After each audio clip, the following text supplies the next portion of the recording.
welcome. My name is Court Rodet. I'm director of the Menard Family George Washington Forum and associate professor of economics. And for those of you who might be a bit unfamiliar with the forum, wanted to share a little bit about what we do.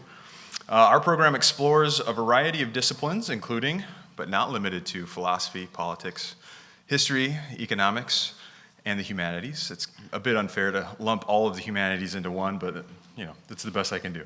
And we seek to understand how individuals, societies, institutions combine to foster human flourishing. And so we look at questions like, what does it mean to live well, and what sort of ethical or economic or political happenings or questions relate to that? We do this through our speaker series. You guys are here tonight, so thank you. And through our undergraduate fellowship program, which includes a demanding biweekly reading group, and a travel capstone program that allows us to engage with leading scholars around the world and have a bit of fun and sightseeing. Our fellows come from a variety of disciplines. They're some of the most talented, curious, determined students Ohio University has ever seen, and I cannot express how grateful I am to work with them on a regular basis.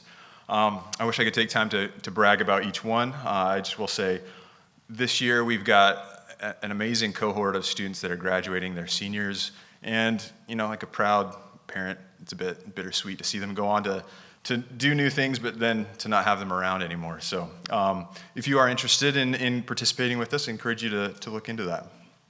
This year we are studying aspects of the Enlightenment, its role in the Industrial Revolution and the subsequent Great Enrichment, and how these events shaped and continue to shape the human condition. We've used our studies as a platform to explore questions like, what are the broad benefits of being curious, innovative, entrepreneurial? What sort of settings, i.e. institutional, political, economic, and so on, that allow people to be curious and discover new knowledge? What does it mean to live well? Already mentioned that one. How do innovation, technology, and economic progress fit into the concept of living well? And why do people constantly seem to be striving for more? And is that striving necessarily driven by immoral or vicious sentiments? Professor Griffin's work has contributed to our experience this year in important ways, as it offers insight into how the Industrial Revolution affected the laboring class in Britain. It not only affected the nature of work and their standards of living, but it affected social norms, family relationships, religion, political participation, and so much more. So we're very fortunate to have Professor Emma Griffin with us. She has come a long way to share her time and talent. She's been very generous already. She's currently Professor of Modern British History and head of school at Queen Mary, University of London, the author of several books, and recently ended her term as the president of the Royal Historical Society. Professor Griffin was educated at London and Cambridge, and following 18 years at the University of East Anglia is now based at the University of London. She is the author of 5 books, most recently Breadwinner, An Intimate History of the Victorian Economy, as well as many articles, essays, reviews in both academic and non-academic publications. She's currently working on a book provisionally titled Industrial Revolutions, A World History for Penguin Press. So Professor Griffin is a frequent contributor to radio and television, and has written and presented several Radio 4 documentaries on diverse aspects of her research, from the history of foxhunting to the Industrial Revolution to the gender pay gap and its history. And she was a historical advisor for the Channel 4 drama The Mill, and co-presented The Real Mill with Tony Robinson on More 4. We may not be familiar with Tony Robinson, but I hear he's big in England. Is that right? Right. Much bigger than me. She has appeared as an expert contributor on several radio and television programs, including BBC One's Why Do You Think You Are and Radio 4's In Our Time. Please help me give Professor Emma Griffin a warm Ohio University welcome.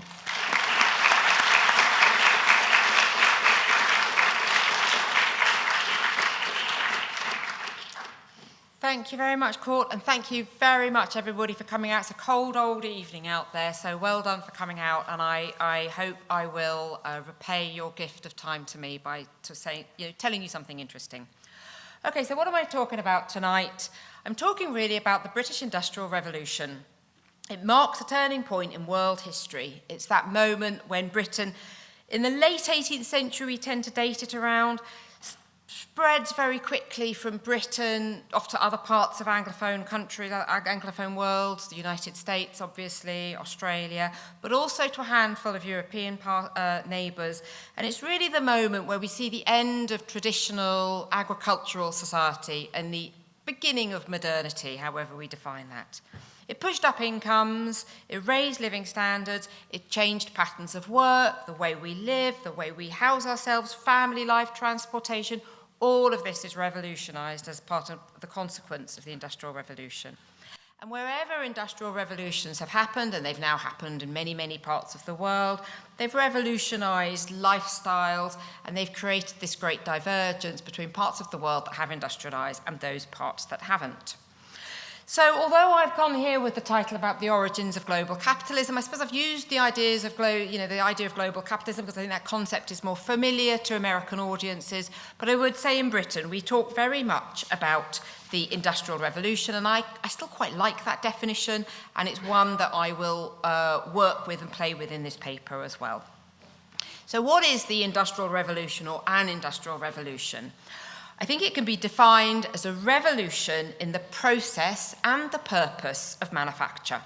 And it's really important to be clear about this. Even the simplest society has some form of manufacture. Manufacture is just the making of things.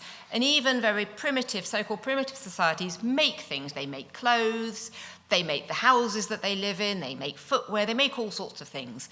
But what happens with industrialization is there's this revolution in the way we make things and in the reason that we make things. So it's all of this starts to be transformed. And I like to start, we know that the Industrial Revolution started in Britain, and it was particularly in the textile industry. But I like actually to start instead with the example of shoes. So what are we looking on these images here?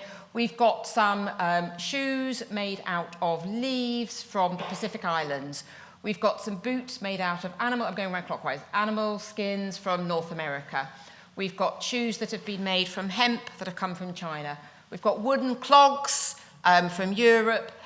We've got a leather shoe that comes from Britain in around the 17th century. And what is the point that I want to make here? Well, this is all manufacture, but this is all really very traditional forms of manufacture. Because what people are doing with these shoes is they're taking something out of their local environment, whether that's the leaves off trees or the animal skins or the bark of the tree. The material that the shoe has been made of is locally available. It's been taken from the local environment, and it's been fashioned mostly by hand into something that's useful. So it's a simple form of manufacture. And the leather shoe is quite interesting because, again, that's mostly made out of local organic material. But actually it's slightly more complex than some of the other things that we're looking at. We've got different sorts of leather on the top of the shoe, different harder leather on the bottom. The whole thing is brought together with animal gut. There's some evidence of a buckle that might have been metal, or it could have been a ribbon that was tying the shoe together. So it's actually kind of a composite form of manufacture, and it's slightly more complex than the others. But it's still basically a shoe that's been made out of an animal that's been slaughtered relatively, was raised and slaughtered locally. And all of this stuff is made out of organic material, and I'm sure if we look down at our shoes, anybody can look down at their shoes today. We don't know what material it's made of. We haven't got a clue where the shoe was made or what it's made out of. The only thing that we can be relatively certain is that it probably wasn't produced locally to where we bought the shoe. There's some other story. And that, I guess, is what the one way of thinking about what's going on with the Industrial Revolution. We tend to think of the Industrial Revolution as about the machines. And that's fine. It's very true that industrialization involves lots of modern machinery and lots of technology, and that's what we're seeing here with these machinery in the textile industry. But one other point, and the point that I'm going to be talking about today, is the raw material that you're making your manufactures from.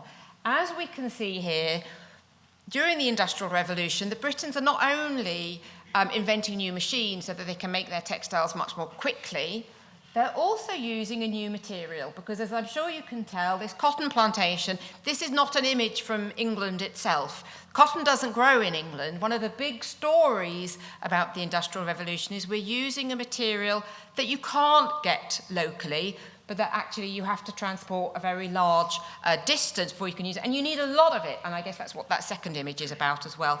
You need far more than you need with traditional forms of production. And that's because you're not using it for your own purposes. You're not doing this manufacture so that you've got something to wear. You're doing this manufacture so that you can then sell it outside your own nation. So you're making much more stuff than you need. And all of these things are the hallmarks of the Industrial Revolution. And I guess that's one way of thinking about what it is that I want to talk about tonight. It's what's going on, why are we using this material, where are we getting it from, and it's really to try and shift the focus away from the machinery and onto the raw materials that people are using instead. So that's one of the things I want to say. A lot has been written about the origins of global capitalism, and you have to do a lot of throat clearing before you can really get on to say what you want to talk about. So this is one of the points I want to make. The other kind of point I want to make by way of introduction is the historiographical context, to think about what historians have said about the Industrial Revolution before me. Well, traditionally, it's been very much a story about what was special and unique about Britain, what special qualities were there in Britain, what was it about the religion or the culture or the education that predisposed Britain, what was it about institutions, its politics. There was something special that made Britain able to industrialise. And some of this historiography looked at Europe as well a little bit, so the question might be, why was it Britain rather than France? But it didn't tend to look very much further than that. And what's been a really interesting development in terms of the historiography since the 1990s has been to really pose seriously the question, well, why was it happening in Britain and not, even in Europe, and not in some other parts of the world? And what are the other parts of the world that people have really started to think about? Well, Ken Pomerantz in particular made a very powerful and significant argument about why it was Britain and not China. He pointed out that parts of China were very developed. Parts of China also had coal deposits. What was it about Britain that made Britain industrialised rather than China? And he pointed to the coal and to the colonies in particular, and started us to really kind of shake out this complacency that it was naturally going to happen in Europe, and made us think about that as a problem that needed to be explained. And there's also been quite a lot of historiography around India as well, pointing out that India had a very sophisticated textile industry. So why was it, and it was a very rich nation. It was a rich, large nation in the 17th century. So why did these nations go down one route, whereas Britain went down a very different route indeed? And no doubt, this has been a really useful corrective to the Eurocentrism of the way we've thought about modernisation for many decades before then. And more recently, I think the really big intervention recently has come from Sven Beckert and his new history of capitalism. And the idea that, this is very difficult to simplify what is in fact a very large literature. But I guess this is all interested in the origin and the place of capitalism. It goes much beyond the great divergence debate that Ken Pomerantz set up for us in the 1990s and the early 2000s. But at its heart is this question about why did the West grow rich, whereas other parts of the world did not in the 18th century, and sometimes even stagnated or declined. And his very influential empire of cotton argued for a constellation of forces, which he termed war capitalism, but kind of point the finger at violence, coercion, empires, exploitation, guns, and especially at slavery as well, that were all baked into the making of the modern world. And it all makes for a much darker account of modernisation than the kind of the fairly triumphant accounts that we were familiar with in earlier generations. But my first observation isn't about dark and light and positive and triumphalism or pessimism. It's not really about that. The idea is, I suppose the first thing I want to say is, what is the comparative frame that we should be looking at? Should we be looking at Europe? How do we compare Britain and the Americas? What's going on? China and India, how do they all fit in? Well, I think in terms of China and India, there were very provocative arguments that were put forward about the stage of development that they were at. And I think historians have really got into those questions and really thought about that. And I think most of the literature, the more recent literature, really suggests that China and India were very different nations at a very different stage of development in terms of their social, cultural, political institutions, their agriculture. Everything was really quite different, and they're not particularly meaningful. They're not the most meaningful points of comparison. With respect to the US, I would actually make a slightly different point, a very different point, and that is that if China and India are very different from Britain, the United States is actually very similar. The two nations are kind of joined together down to 1782, at which point independence is recognised by Britain for the first time, but they always remain very close nations we still, I think in the present day, are very united nations, very similar nations in all sorts of ways. So the point here is not to say that we can't use it as a comparative frame. It's just like, well, what are we comparing if we look at Britain and America when they've got this kind of synergy between the two areas? What I want to say is that I think the global frame is a really good idea to think about what's going on in Britain by thinking about other parts of the world. I'm just not certain that these very far-flung regions that we've been looking at are quite the right places for us to look at. And I think what we should be doing instead is looking at what's going on in Europe. And in particular, what I want to talk about tonight is what's going on in France. Clearly Britain's nearest neighbour is France. It's a fantastic point of comparison, I would argue. It's a large, rich, wealthy nation. It has a population that's more than double that of Britain. It has a very sophisticated agriculture, very sophisticated manufacturing system. It's correlated. I mean, it stands out as the kind of the rich man of Europe in many ways. If you were a betting man and you wanted to place your bet and you knew the Industrial Revolution was going to happen, you wanted to place your bet on where it was, I think somebody in the middle of the 18th century would have thought that France was the stronger, richer nation rather than Britain. And yet, of course, we know that's not quite how things play out. But the other thing that I think is very significant about France is that certainly unlike India and China, within a few decades, France is industrializing just like Britain is. So it's clearly quite close. In some way, it's quite close to what's going on in Britain. It follows down that pathway very quickly and very easily. It's just around 50 years later, which in kind of global historical terms is not a very long time at all. I don't have time to talk tonight about Switzerland, but again, I think it would be a fantastic and very interesting point of comparison. I'm very happy to talk about it in the questions, but just very briefly, you can see Switzerland there. It's the kind of the brown in the middle. It's so different from the kind of the British / American experience. It's a landlocked country. It's got no coal. It's got no colonies. It's not really involved in the slave trade. And yet there it is, a very early European industrializer. So what is it about these nations that mean places like France and Switzerland can industrialize quite rapidly, even though they don't have the same hallmarks as the British European experience? Okay, so let's move on. That's my throat clearing. Let's go on and I'll talk about what it is that I want to present to you tonight.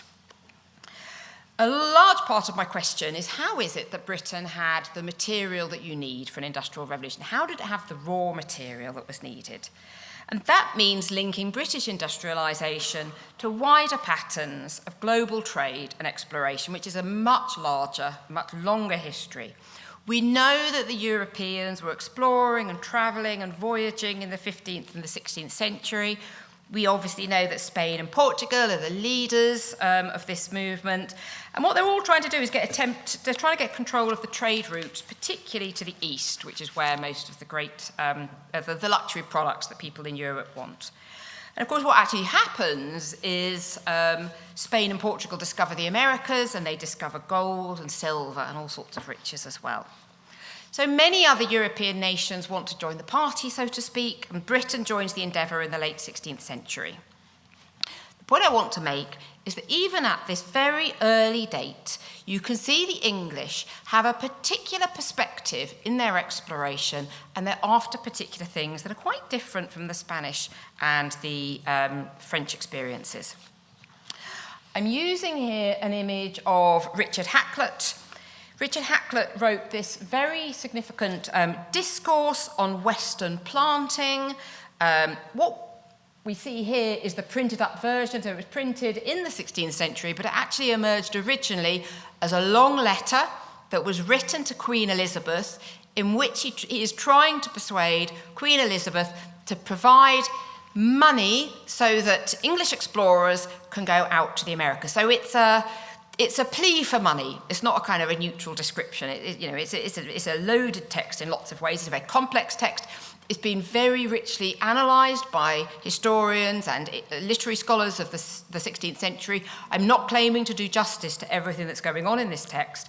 What I simply want to say is that prior to Hakluyt, most of these this kind of motivation, this impetus for exploring was to get hold of the trade routes and possibly to find a nice bit of gold and silver as you go along. That's really the goal. And Hakluyt brings a lot more into his argument as to why we should be exploring. He talks about wood endlessly.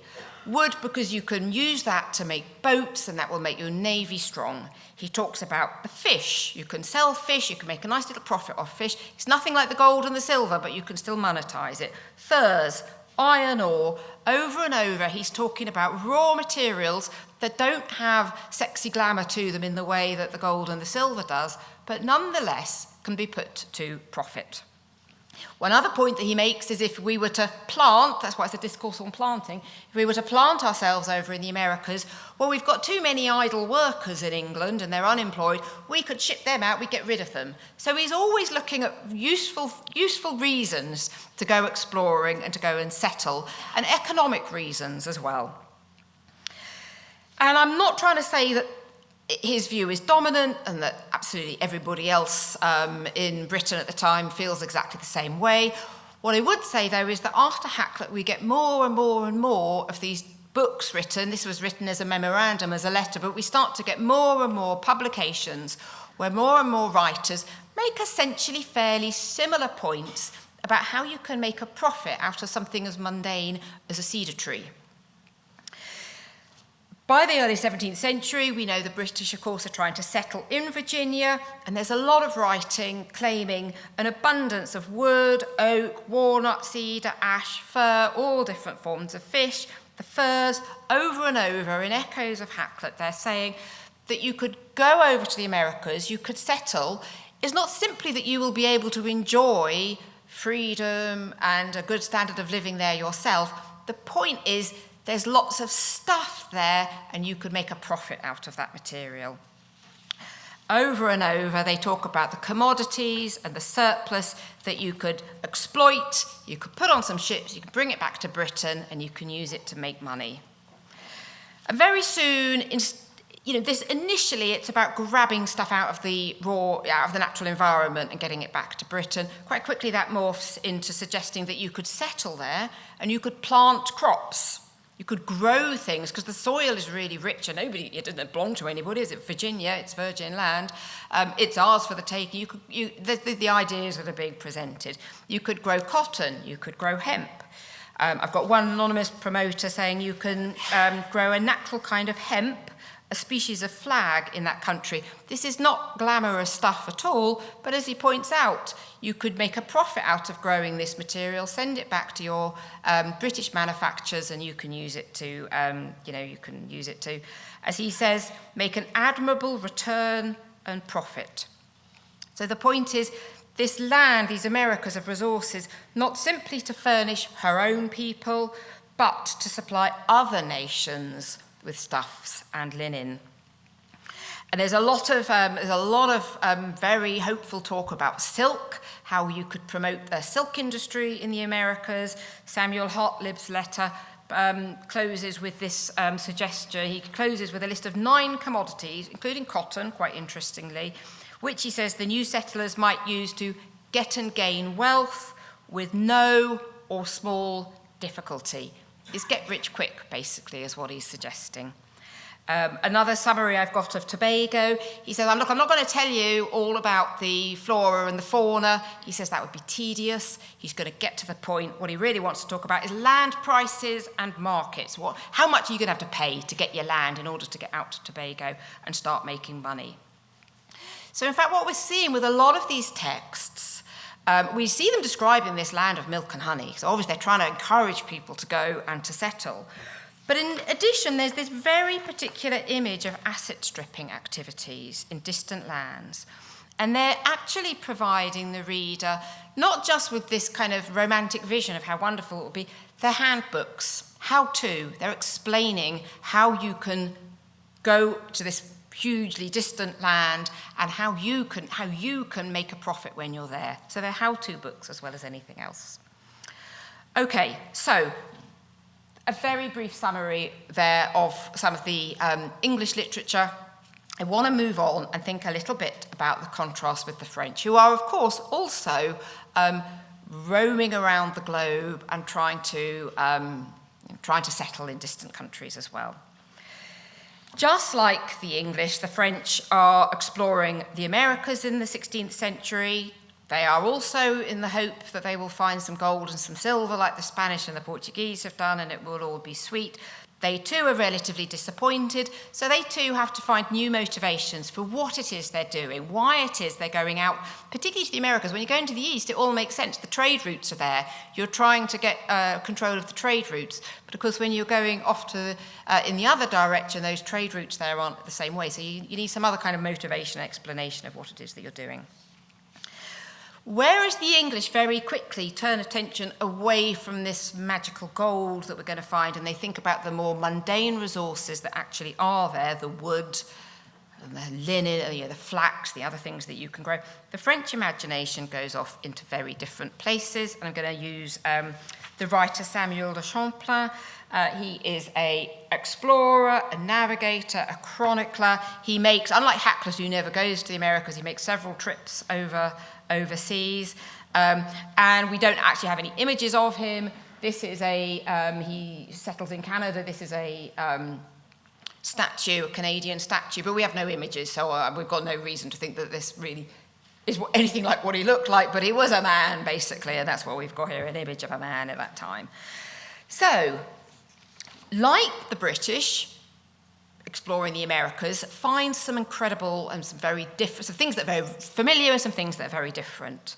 He, of course, sees all of those trees and the forests and the woods, but whereas your British writers look at the trees and instantly see timber and masts and planks, ships, pitch and tar and other useful things that you can use to sustain your navy, what he sees is trees, and he asks, well, what fruit does it bear? Can it be eaten? And there's always this interest with French writers as what effect it will have on your bowels. So his interest is very much in how we're going to, is in the natural environment, but it's a slightly different take on what's going on in the natural environment. They're really trying to explain to the intrepid French explorer how they are going to keep body and soul together in this very, very different environment. Forget making money, it's about keeping yourself alive in a new and difficult, very different environment. And as the French exploring develops in the 17th century, by the time you're looking at the 17th century literature for Britain, it's very focused on resources and on asset stripping. In France, we kind of go down two different pathways, one around the missions, the missionaries, one around botany, both slightly different in their ambitions. So a lot of the funding for explorations in France, because these are very expensive trips to make and they need to be funded, that's why Hakluyt was appealing to the Queen for the money, but of course if you've got merchants you can appeal to them instead. A lot of the money in France comes from the Catholic Church, so the missionaries inevitably are motivating what they're doing by getting to know the local people and converting them to Catholicism. A fairly typical example of the French missionaries are Jean-Baptiste Labat, a Jesuit missionary, a settler of Martinique. He writes his new trip to the Isles of the Americas, and it's mostly about describing the soil, the trees, the plants, the fruits, the kind of the stuff of the environment, if you like. He writes a 6-volume treatise on this, and in the 6th volume, he promises that he will say something about the trade and the manufactures which are established and the means of making them grow. But quite interestingly, he doesn't actually really do this in the book at all. So firstly, it gets very little space, but even then it's a promise more than a reality. He doesn't really talk about this. In fact, it's just 6 or 7 pages, discussions about cocoa, how to make cocoa, a few notes about vanilla, and a few notes about the cashew nuts as well. Like so many French writers, Labat doesn't really write about colonial resources as something that you can exploit. They're all much more about a curiosity rather than their kind of potential for manufacture. And a lot, of course, the text is about getting to know the indigenous populations rather than about the raw materials anyway, a lot about people contact. So alongside this large literature of what we might call the missionary works, there's also this large growing literature around botany. French historians have long recognised the growth of botany in the 18th century, and I think it's worth pausing for a moment to just think about this botany and how it compares with what the British are saying. Well, the botanists tend to have an interest in foreign plants, mammals, birds and fish, primarily as objects in their own right, rather than as something that can be exploited. The botanists tend to have their expeditions funded by the king, so a lot of what they're doing is bringing back wonderful, fascinating curiosities that they can offer back to the king kind of in gratitude for the fact they went overseas on the trip at all. They tend to talk about the same kinds of things as the British are talking, the trees, the flora, the fauna. It's a lot of the thing, there's the same stuff, but they're interested in it in a very different way. Writers will often say that you could exploit some of these incredible things that you find there, but it will always be in the conditional. You could, but we're not doing that. They're talking just about the kind of the possibilities.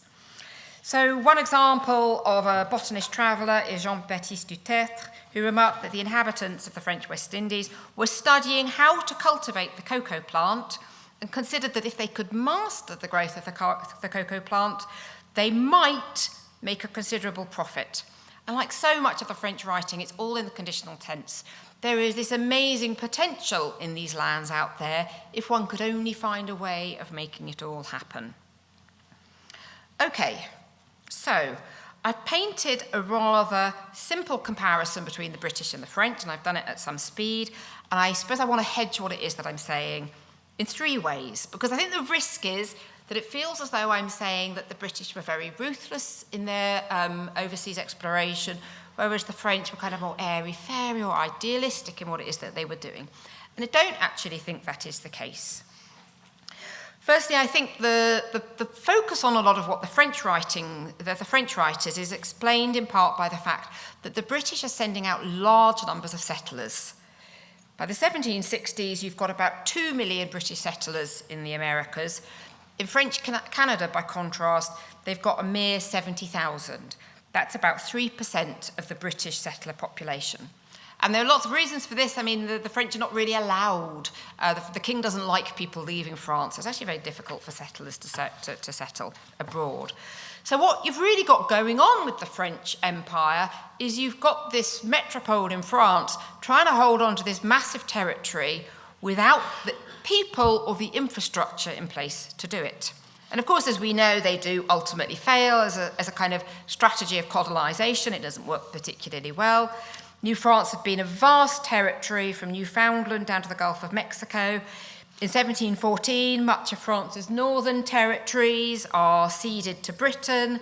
The rest go to Britain and Spain at the conclusion of the 7 Years' War in 1763, and of course they're subsequently absorbed into Canada and the United States.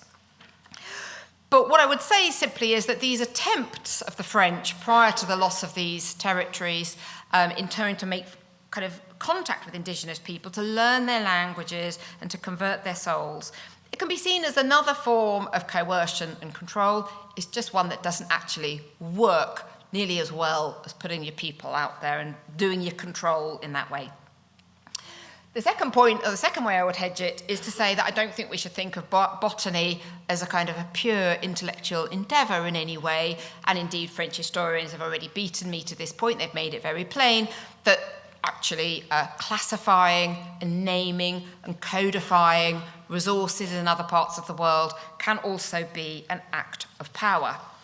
Exotic plants and shells might be brought back to France and offered to the king, but of course they can also very well be exploited for commercial purposes, for medicinal, culinary, manufacturing purposes. So in fact, the dividing line between what is pure interest in these resources and what is all about exploiting these resources is a fine line between the two. You can use botany to get and gain wealth just as well as you can get and gain wealth in the way that the British are talking about it. But thirdly, and I think perhaps most importantly, the French, as we saw in Britain, there's a really large gulf between what the French are writing about and what they're actually doing. So, of course, we're doing all of this by just looking at the words of the documents and the words that the people at the time left behind, and they may not be a simple mirror of how things were at that time. French writers don't spend a long time talking about asset stripping and money making, but they're actually doing quite a bit of it. They have its monopoly holding merchant companies with very traditional mercantile gold, trading in fish and fur and other commodities, just as the British are doing and as the Dutch are doing as well, in fact.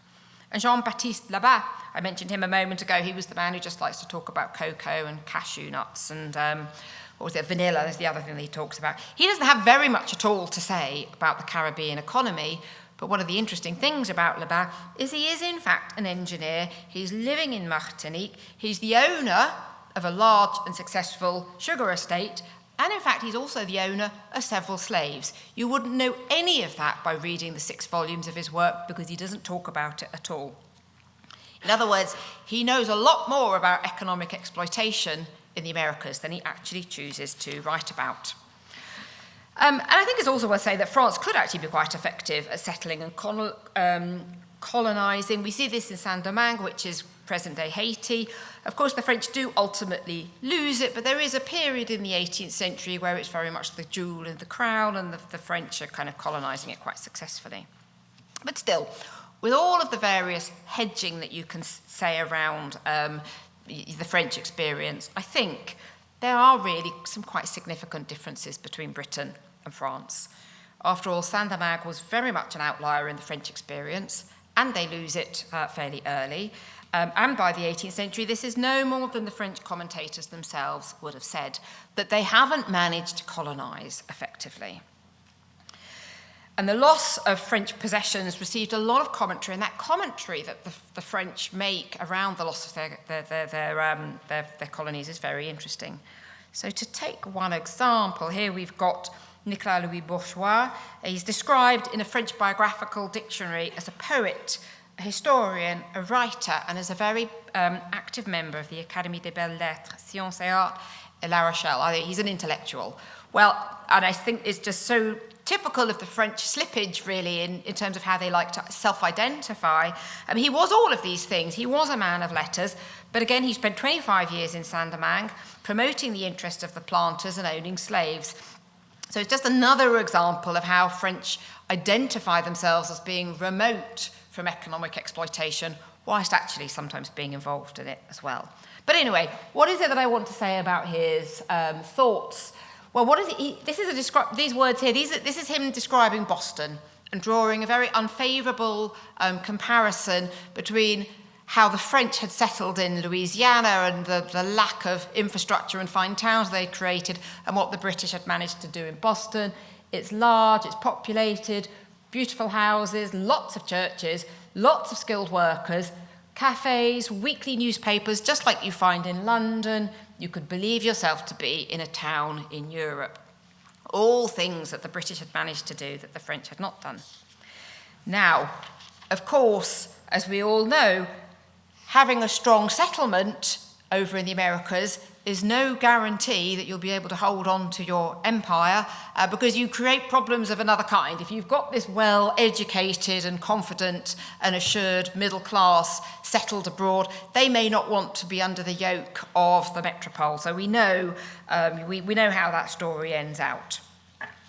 It's just a different kind of problem. But I suppose my point is not at all, my interest is not what form of colonisation works the best. They're all troubled and they all have their problems. It's not really the point that I'm trying to make. What it is that I'm trying to say is that there is this fundamental difference between what the French are doing over in the Americas and what the British are doing. So far, we can go all the way back to the 16th century, and we'll see that the British had displayed this very unique determination to extract resources from the American continent and to put them to use for British industry. This had required substantial migration to put in place the people and the infrastructure that were necessary to allow for the cultivation, the planting, and the exports of commodities to Britain. And when you look at the evidence from France, you can really see how unusual this endeavour was, how much it was an outlier. Britain was already an outlier compared to its European neighbours. And France was probably the most sophisticated. If you go to other parts of Europe that also industrialised, as I say, Switzerland or Germany, we could look at as well, they're hardly involved in exploration at all. So, I've got a few more points that I want to make, and then I will think about bringing this all together in some form of conclusion. So, I've been thinking about the different ways in which writers from the French and from the British traditionary, with an interest in travel and exploration, evaluate and think about the resources in the lands that they encountered. But travellers and explorers are not the only people with an interest in talking about these natural resources, or as we call them in both languages, first material.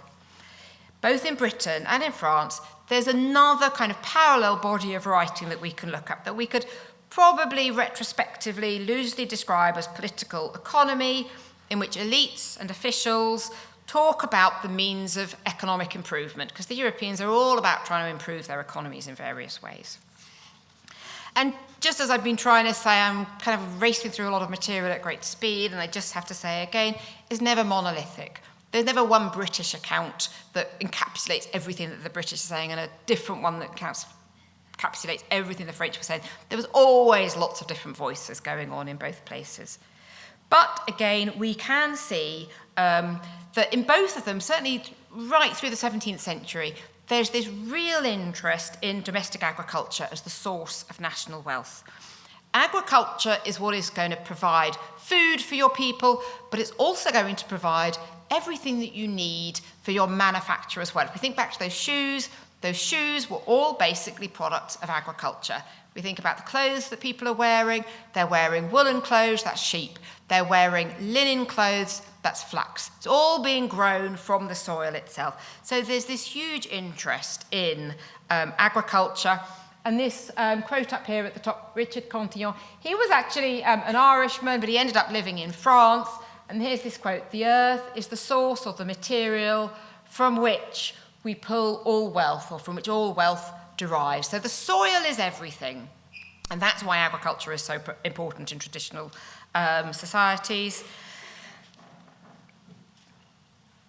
What's interesting, by the time we move into the 18th century, you've got a lot of British writers who are starting to say, well, yes, of course, agriculture is really important, but then there's never going to be enough. You're going to need more than your own domestic agriculture. So there's this interest in what else we can get, given that agriculture will only give us so much.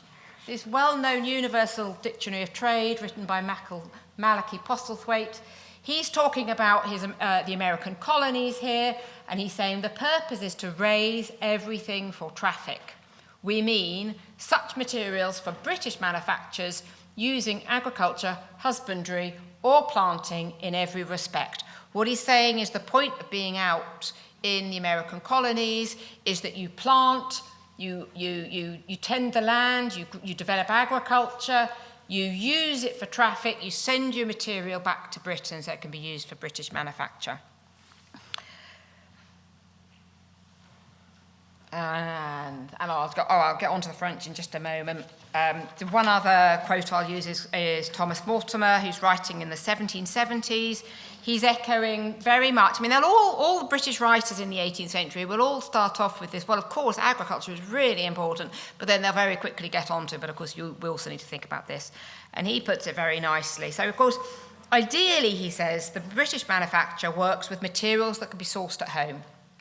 Is much safer in time of war. You don't need to worry about your supplies being disrupted. And of course, you enrich your nation by buying your own materials. Of course, that's where you start. But he goes on to say, it is well known that the small extent of the British Isles could never produce sufficient quantity of raw silk, hemp, flax, iron, naval stores, etc., for her consumption. And he's taken it for granted that the American colonies are going to help fill up this gap. By the time we move into the kind of second half in the 18th century, you've got a few French writers who are starting to come around to this view as well. A few French writers who are starting to say, oh, we need to develop our colonies, we need raw material. But It is never a dominant view at all. Far from it. You read long, you spend a long time looking before you'll find any French writers that will talk about how empire or colonies or overseas resources would be of any use to you. And what instead you have is most of your French writers on the economy are talking about sheep. They love the sheep because you could eat the sheep, but you can also get the wool off the sheep. And they'll also, you have many French writers, they'll tell you how wise the sheep are as well. Sheep are very wise. They're all really trying to talk about how you're going to improve your economy using domestic agriculture. It's just a traditional view that's been around for a very, very long time. Hence, have I got the quote there? Yeah. François Quesnay, in his Maxime Générale du Gouvernement, the earth is the unique source of wealth. I mean, it's a rephrase, basically, of the quote that we had there before, and it very much, I would say, exemplifies the French view that the land, you grow rich through agriculture, the land is the source of wealth, and that really is the dominant view. French soil is the source of wealth. Now, I am genuinely getting quite close to finishing, but I just want to look at one more French writer on my way out. And that is this text by Jean-François de Tolleson, his treatise on commerce in France and its colonies. Very interesting book that was written. He ran the Bureau de Commerce between 1787 and 1791, so just kind of over the window of the French Revolution. And he publishes this treatise in 1789. And of course, he uses the very familiar themes now that we see all over the French writing at this time, this kind of lament. We once had these amazing colonies in France. We never developed them properly. We let them go to rack and ruin. We didn't build towns like Boston. Then we lost them all. There's this kind of lament of kind of opportunities that were lost. But he does speak much more positively of what's going on in the West Indies, because at this point, France does still hold on to Saint-Domingue. And he considers there's still scope for additional development. But I think what is most interesting about de Tolleson is about how he fits the colonies into his overall view of the French economy. So he's not writing about the colonies, he's writing about the French economy, and there's this little corner about the colonies. So, as a serious and proper French functionary, de Tolleson tries to count up the different segments of the economy. This is kind of the beginning of statistics for the late 18th century, and the amount they contribute to national wealth. And he provides us with these figures. For the objects of agriculture, 1,800 million pounds, he's talking about. This is wealth. For those of industry, you get 500 million. The product of our colonies, they contribute about 200 million. And he comes up with this figure for national wealth in France. And there I've put them into a little, pie chart there. And as you can see, agriculture is making up 72%, according to Tolleson, of French wealth. And then you've got industry. Industry is a really small part, he's saying. And then you've just got the products of the colonies, even smaller again. Now, the really interesting thing about this is, obviously, if you're going to put numbers together, you need to go out and collect some data and come up with some numbers so that you can draw your pie charts. And Tolleson very helpfully, in his book, provides us with all of his data, which is this. There's nothing there. It might take a little while to realise what you're looking at. This is the wool. There's nothing there. He hasn't got any numbers. He hasn't got any figures whatsoever. This is the beginning of French statistics. He knows what you need to do. You need to count the number of sheep. You need to work out how much you're selling them for. You need to figure out whether you're selling the wool or the meat. You need to work out the quantities. Then you need to convert the quantities into a money value, and you need to figure out where. You know what you need to do. It's just that, like most pre-industrial economies, nobody's collecting this data. Gradually, in the 19th century, they start to collect more and more of this data according to this template, but they haven't got it at the moment, which means that when we look at a picture like that, this is not the basis of economic history. This is just him saying, he's just repeating what he thinks. It's the French view, basically, that agriculture is much the most important thing, and it kind of leads us back to all of these books you can find about sheep. That is just the French image of the economy. agriculture is the major contributor to national wealth. So now I am going to conclude. It really does bring me to my conclusion. So my question is about the making of the modern world. Why did Britain and other Anglophone nations and European nations start to industrialise, to gain in wealth and power vis-à-vis the rest of the world? And as I'm saying, at the heart is a revolution in the form of manufacture. Of course, there's all those machines that we all know about, the technology becomes much more sophisticated, but you also need more stuff, and you've got to get that stuff from somewhere. And as we know in the British case, we got that stuff, particularly the cotton, from the Americas and from India. I've said very little about the East, but you can imagine where I'm going there. So I've been thinking today about the raw materials. And I suppose what I want to stress is that the origins of change in Britain have very, very deep roots indeed. And I want to dismiss arguments that suggest there was something lucky about the fact that Britain had access to these colonies, or was lucky that we had coal. No, there was no luck about any of this whatsoever. It's no accident that Britain at the end of the 18th century ends up with the capacity to exploit resources in very distant parts of the globe, sometimes in the context of colonies, sometimes in asymmetrical trading relationships. Of course, there's so much more to say about the East there as well. In fact, it was the outcome of a pattern of behaviour that had been spanning at least 200 years. Britain didn't industrialise because it was the lucky possessor of these textile fibre-producing colonies. It's the other way round. It possessed these colonies and was able to extract the resources it wanted from them because it had been prowling the globe with this single-minded pursuit of resources for a very long time. At the same time, and returning to France, what weight do we give to what's going on in the British-American experience in terms of our global writing about historical change? And I suppose that's again where I like to finish with this image of the sheep. The truth is there is no one raw material that you have to have in order to have an industrial revolution. There's no one thing that you have to do. In Britain, it was all about the cotton, but it didn't have to be cotton. And the French producers, in fact, understood perfectly well that what manufacturers needed was raw material. They just thought that you could get that raw material from your own soil rather than flouncing around all over the globe trying to get it from there instead. And of course, as France does industrialise after Britain, just in a matter of decades, I mean, by the early 19th century, it's very clear that France is starting to industrialise. We might infer, because it was a bit slower and a bit later, that the French approach wasn't optimal, but it certainly wasn't entirely doomed. It could work, it just worked in a slightly different way. And although I've not had time to say more about this, we can look in other parts of Europe, and many other parts of Europe, where we see exactly the same kind of story. There's loads of different materials you can use for industrialisation. What you need is something, you need to manufacture it, and you need to sell it to somebody who wants it. But there's really no blueprint as to what it is that you have to do. Lots of different routes. So in other words, I don't want to downplay entirely the role of war capitalism, slavery, violence, empire or coercion. In the case of Britain and North America, these things are clearly baked into the British-American experience. What I do want to say, though, is that a really truly global history of the transition to modernity does involve moving beyond the Anglo-American experience. I'll stop there.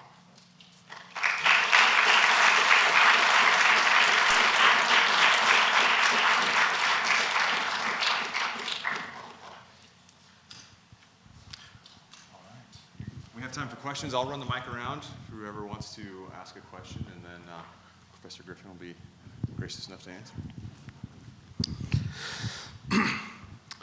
Well, okay,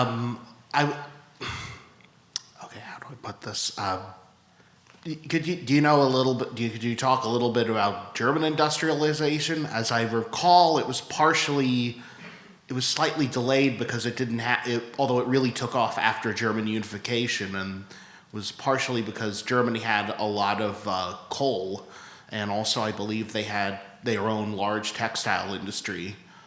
And Great. Yep, very happy to say something about Germany. So in fact, actually, what I wanted to talk about in this paper, I've been thinking about these ideas for a really long time, 5 or 6 years probably. I've been trying to work on this new project. And I've been thinking about France for a long time. More recently, I've been trying to get my head around what's going on in Germany and Denmark, which are both really good, different kind of examples.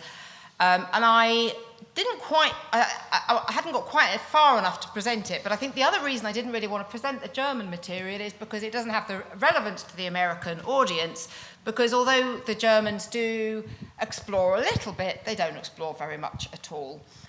We often kind of think about the German experience as being like Britain because it involves the coal, and that is absolutely true. It does involve the coal, so a lot of focus on heavy industry. But the more I think about it, I think the German experience is very like the French experience as well, in that actually all those German-speaking lands, they are quite economically sophisticated, they are economically oriented, they've got really sophisticated technology. So once they see what the British are doing, they can pivot very easily indeed. And it's a really, the other examples are a country like Portugal, which of course had been a very wealthy nation in the 16th, 17th century, really struggles to import the British technology. What we see all over Europe is businessmen coming over to Europe, spying on the machinery and bringing it back. And that worked really well in France, because France is a really sophisticated economy, so you've got all the craftsmen and the workers and the engineers that you need in order to make that work. The same is true in Germany. You go to somewhere like Portugal, which is very, very traditional agrarian society, you bring your machinery back, it stops working, and nobody can get it fixed again. You've got a great big white elephant. So they work when you've got economies that are already quite similar and already quite developed. And Germany is a very good example of having those kind of qualities there that means once, it can take off very quickly when the moment comes. I wanted to thank you for that talk. I feel like I have a much better idea where the project is going, and there's some stuff I really agree with. I think we have to agree with Montesquieu that we don't live in the empire of chance, and so whenever you're talking about historical contingency, there's something you can kind of figure out underneath all of that. So I think my point is, you're right, I agree, it's not a coincidence that commercial society dominated Britain has this idea that we can have value from labor, and that the French, dominated by aristocrats and peasants, have this idea that value comes from the land. But then this kind of appears to be, again, a story of the fact that civil society dominates in Britain, and it doesn't until 1789 manage to dominate in France. So I'm wondering, how do you see this in conversation with Deirdre McCloskey's work, kind of on the victory of bourgeois society in Britain, and also what you plan on doing, because obviously you can't easily disentangle politics from the fact that civil society, from the fact that the middling sorts of people are culturally more dominant in Britain. Yeah, lovely set of things to think about there. So, France is already okay. So what is that difference between the two? Clearly, there is a very sophisticated kind of bourgeois society in France as well, and there's the technology, there's the thought, there's the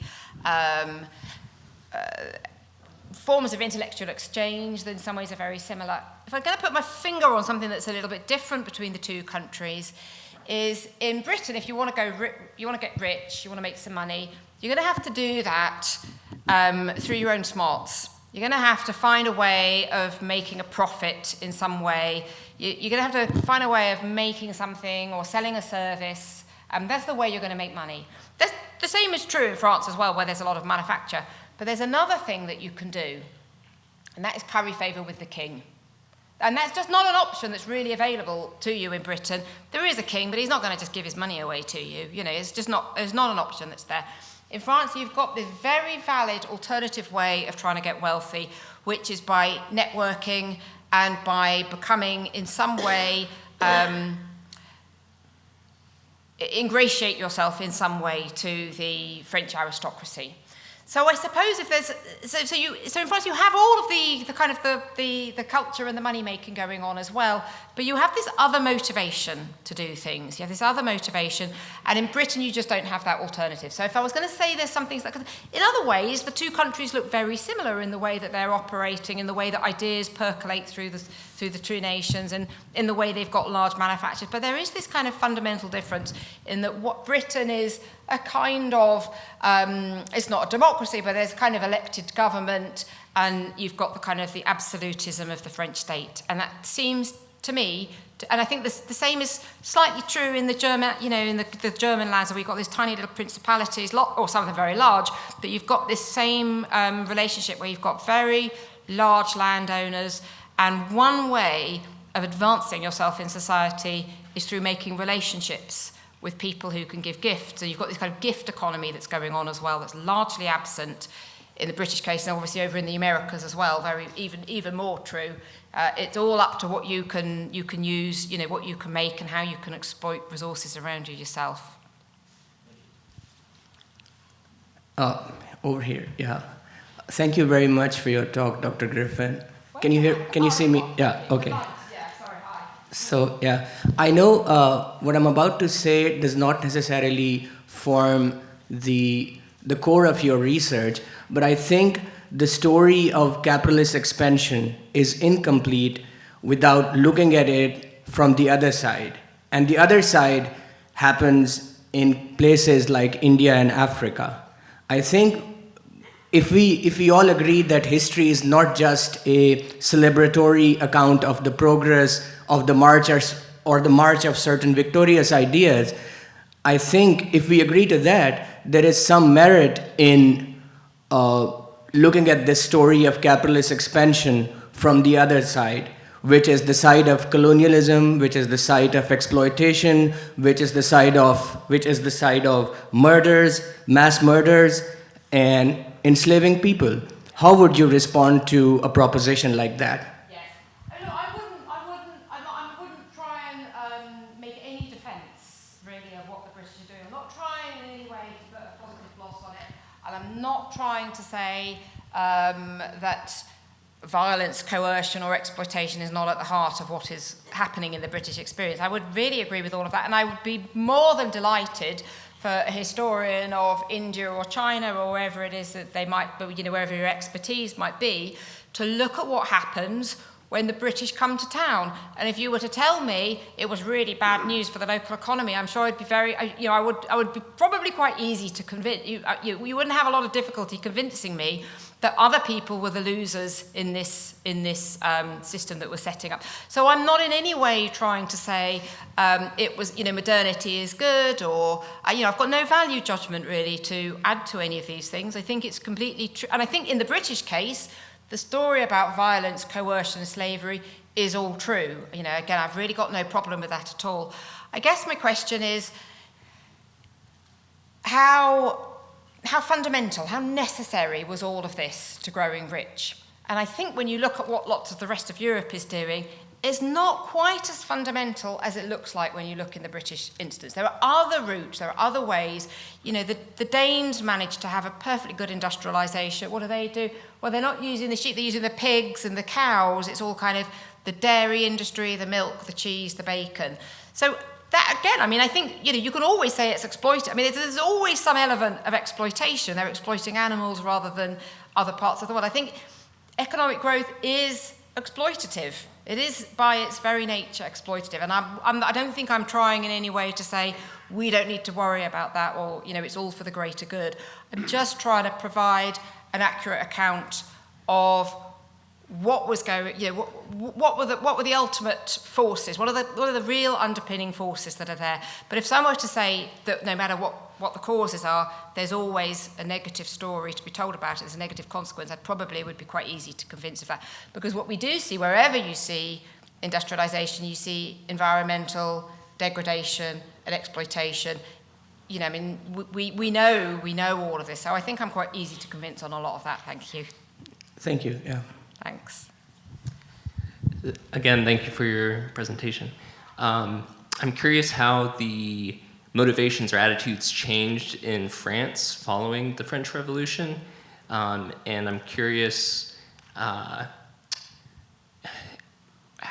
important the prevalence of joint stock companies in Britain versus France or other European countries were in promoting these motivations that you've described. Yeah. Okay, so I can't give a kind of fully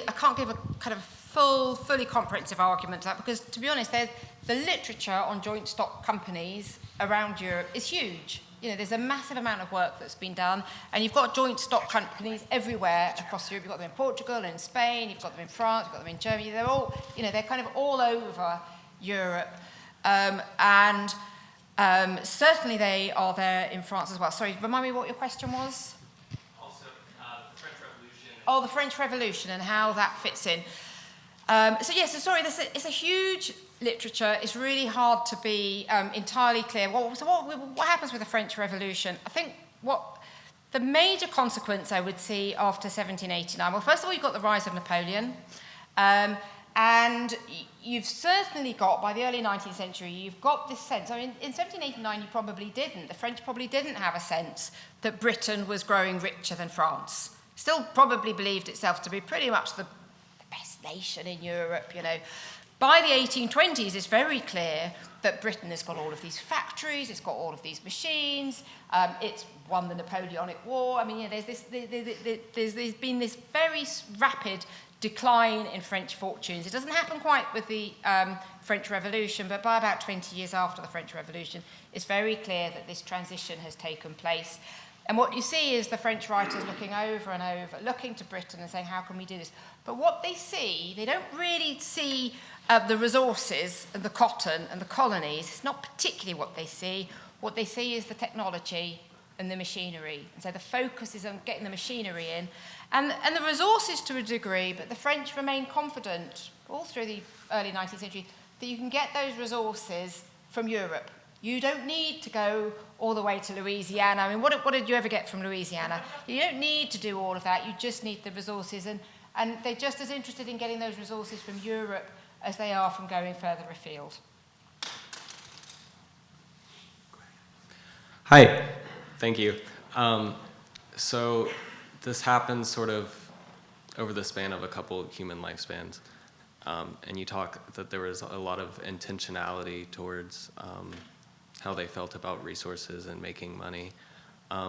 Did they sort of already conceptualize that they were in a process to sort of change the way human society had worked, sort of the biggest revolution since the invention of agriculture?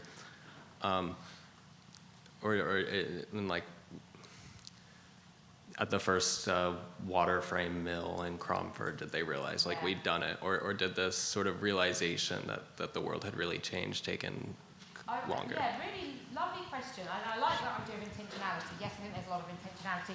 But is there insight, I think is in some ways what you're asking. Do they have insight into what they're doing and how they're changing the world? Well, I don't see any evidence myself in the sources that I know, and I can't claim to have read every single thing. But no, I don't think there's a lot of insight and understanding of the fact that they are doing things in fundamentally different ways and that they are at the epicenter of a kind of a big change in world history. We don't even have, by the 1820s or the 1830s, and we're quite far down the road by this point, I think the British are starting to realise that they are a very wealthy nation, they're very sophisticated, they're very civilised, they've grown much richer than a lot of their European neighbours, so they have this kind of understanding that they're pulling away from the pack.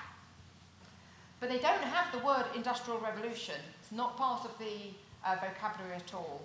I think people have a sense, a very interesting sense, that they are living through a period of really rapid change. There's this sense that the world is changing around them. If you look at somebody writing in the 1740s, they don't normally have this sense that they're living in a world of flux and of change. I mean, they might be describing changes, but they don't have this sense that the world is moving and it's changing. By the 1830s or 40s, they do, but they don't think of it as an industrial revolution. They don't even have the word for it. So it's really quite a lot later. I would say, you're moving towards the end of the 19th century, by which point a lot of other parts of the world have first caught up and then overtaken Britain. Then there's kind of thinking about, well, what was happening there in the earlier part of the century? But in the moment, no. I think there's this sense of frightening change, of change that's out of control, but not really, I don't think anybody's really put their finger on what this change is. That's kind of many, many decades later. Thank you. I really enjoyed the topic, but I wanted to know how much do you prescribe in this equation to geography of the British Isles, with the Thames being very navigable and, trade from Europe beforehand and then the rest of the world as it develops out, has moved right into this manufacturing center with relative ease. The same with the proximity of coal, which I know you mentioned, but, it's relatively easy to move coal out to the Americas where you're industrialized, or, you're getting these resources, or maybe, or later in the Industrial Revolution when industry is starting to move there. So how much do you prescribe this geographic luck, for lack of a better way to describe it, to Britain's success? Okay, there's a brilliant question. I don't actually attach a great deal to the geography or to the coal. And I've been thinking about that much more, in fact, for much longer than I've been thinking about the colonies and thinking about what's going on there. Why not? Because coal in itself is not useful. I mean, the coal had been there for millions of years, as we all know. And what do people do with the coal originally? Well, they take it out and they use it to make a fire so that they can warm their home. It's quite a cold country, and they can heat their food. But you can't make clothes using coal in a clear and obvious way. You can't even make metals using coal because it pollutes and it destroys your kind of metal process. So you're using wood instead. So the step between having the coal and having the steam engine is phenomenal. There's so much that needs to happen before you've got the steam engine, and it's no use for your industry. Having coal is no use until you've got the steam engine. So I would say exactly the same point. We British started to use coal because the coal was there, and that is the hallmark of traditional manufacture. You use what is there. The steam engine now is a defunct technology. Nobody anywhere really uses steam engines except on kind of curiosity train rides, the old-fashioned experience. But it's a defunct technology that is not really used anymore. It was a stepping stone. Electricity is the technology that people use. Very quickly, Europe and the United States starts developing ways of getting energy out of rivers. Turbo electricity, and then we grow, or we find other ways of making electricity. You can actually make electricity using coal, you can use sun, you can use lots of different ways you can make electricity. You need energy. It doesn't matter where you get it from, and you don't need coal. So I think you can unpack everything really about the British experience. I've talked about coal. You could say the same about the location. You could go back to that Swiss location. So, in some ways that's a rubbish location. You've got no coasts whatsoever, you've got no coal, you've got really poor soil, you've got mountains. But of course you're actually quite close to North Africa, and often, these things, you work with what you've got, and it's all about the sophistication and the grit, the determination of the people there. And I don't think it has very much to do with the material that you've got, the actual raw materials. It's the humans that are doing the transforming, not the materials. Thank you. Thank you for a very informative talk. I'm trying to sort of figure out how to put the different pieces that you've given us into a jigsaw puzzle. And it strikes me that there's, one big takeaway is that you need to have empire or some way of getting all these materials. Another thing you mentioned was sort of demography, for lack of a better word, like England had certain demographic pressures that led to a settler colonialism, if you will. I wonder what you also make of the idea that it's institutions and ideas that they help explain the difference between France and England. Philosopher Stephen Hicks has said that people from France and the continent were reading Rousseau and the anxiety about commerce, and people in England were reading people like John Locke and Adam Smith, and that you can sort of trace those ideas through different realms. I don't know whether you agree or not, but I'm curious. Well, I love the question, and I think it's again the question about France earlier. There's something here that I can't actually put all together. I don't quite know how all the puzzle pieces fit together, and I don't have definitive answers. I don't know if it's I haven't done enough thinking about it, or because they are elusive, and we're never really going to get to quite what the story is between them. But I think it is something to do with ideas, and I think it is something to do with institutions. I mean, quite frankly, if you don't have a whole range of institutions that are already there, like some kind of form of representation of merchant interests in your parliaments, if it's only the landowners that are whose interests are represented, it's going to hinder the growth of manufacture. So you need to have a bit of that. You need some banking. You need to be able to lend money. You need to be able to borrow money, because it's always super expensive to build, to switch from one technology to another. So you need some banking. You need some, not necessarily universities, but you need some exchange of ideas. You need to be able to learn how to do things. You need to, you need free exchange of ideas. So you need lots and lots of different things that are there. As I say, I think it's all about the humans, really, and what they're doing, and the institutions, the politics, the church. It might be another, religious ideas might also play a part in all of this. I don't quite know what the balance is, and I don't quite know why things are pretty different in France. I mean, they're not entirely different. I'm sure if I was an expert of China, I would say, no, that's what's really different. We're just kind of dancing around on a pinhead when we're thinking about the difference between France and Britain. But I think there is a difference. I think there definitely is some kind of really fundamental difference between the two. I think it's significant. I think it's a difference that could be overcome. But quite what its true origin is, I don't know.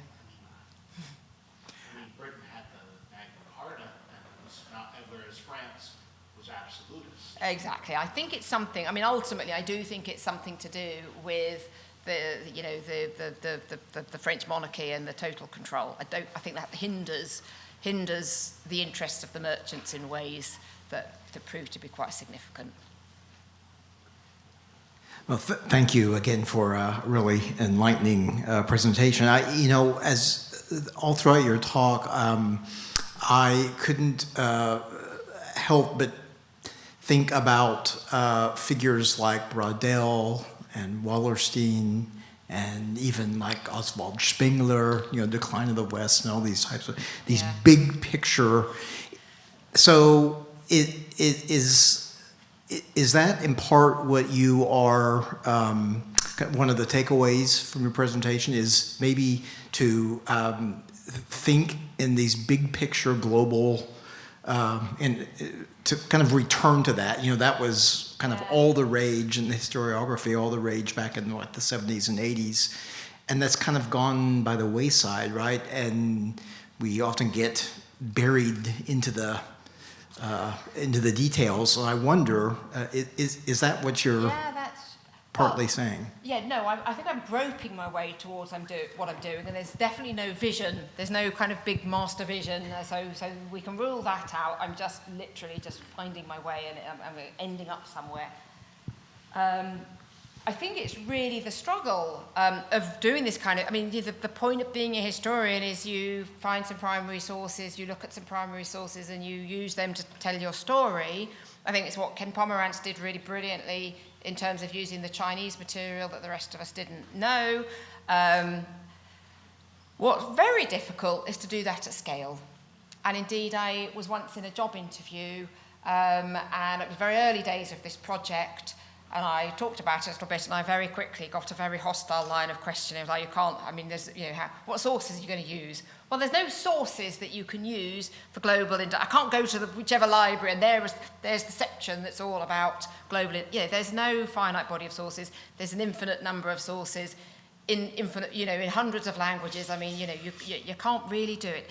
So I suppose a lot of what I'm doing is trying to think about how do you. I think the topic lends itself to a big view. It lends itself to, let's think about, it's a big moment in human history when we start to industrialize, and the world, just look at the room we're in, and the synthetic carpet, and the lights, and the fact that it's warm even though it's cold out there. It's a fundamental moment in human existence, and it's really worth thinking about. So it deserves the big approach. But it's actually technically really difficult to do. I've made a bit of headway with some French material. I'm really looking forward to getting stuck in some German material. never really going to be able to do anything original on the Danish material because I don't speak any Danish, and I'm not going to be able to learn. So there are just really intractable problems. So I don't have an answer.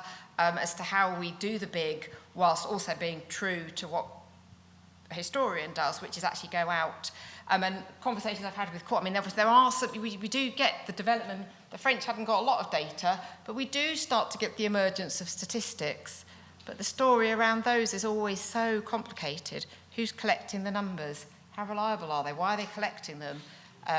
What relationship do they bear to reality? So you could try and get a lot of numbers, but there aren't really. It's the problem with the Industrial Revolution. You don't really have them at the moment the industrialisation happened. You have them by the 20th century. You don't have them in the early 19th century. So it's a genuine problem that I grapple with. And that's where I am on that one. Thanks, everyone. We're going to take one more question.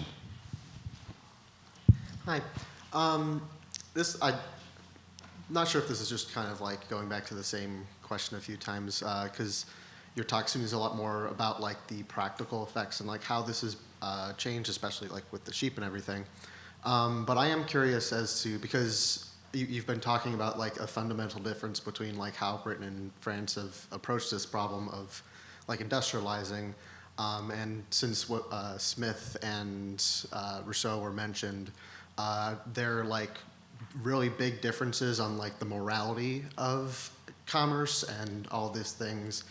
I'm just curious on like how you stand on that, because like on like Rousseau's standpoint, like it's not indicative of the full French thought on it, but he saw it more as like corrupting and degrading, while Smith saw it as enlightening and civilizing. So. Absolutely. Yeah, that's a lovely point. I mean, I have not something I've kind of really got my thoughts around in the past, but yes, I mean, when you look at most of the British kind of exploration material, it's considered to be really good to make money. It's good, and there's no shame writing a book about how you can get and gain wealth easily. That's not an embarrassing thing. That's a good thing. You know, go do it. Go get and gain wealth. You know, it's great. That's the purpose of life. There is this anxiety in French material, and there's this reluctance to talk about it. So I think that's a lot of what I'm kind of saying, is that they don't want to talk about money. It's dirty. Long before Rousseau, there's this kind of reluctance, this kind of modesty about making any money and about being motivated to go and find money. But the French are doing it. They're still quite good at making money. There is a reason why France is a big wealthy nation, because they are quite good at manufacturing and they are good at trading and they're good at money making. There is this prurience around talking about it. And I think that is part of the story. If your culture is to deny the profit motive and to talk about doing things in other, I mean, that's going to hinder the way, there's going to be some relationship between those values and the way people actually work out in the real world. And if it's all gloves are off and you just go ahead and make as much money and don't you worry about how you exploit people along the way, that again is going to act as a spur. It's going to be a restraint in one country, it's going to be a spur in the other. So I think these ideas, the way that people are acting is hemmed in by these ideas. But again, I would just kind of always come back to the fact that although the French don't like to talk about this, they're all doing it as well at the same time. So it's there, but it's not nearly strong enough to hold France back from industrialising when the time comes. Yeah. Thank you again, everyone, for coming on a snowy evening. Let's give Professor Griffin one more round of applause.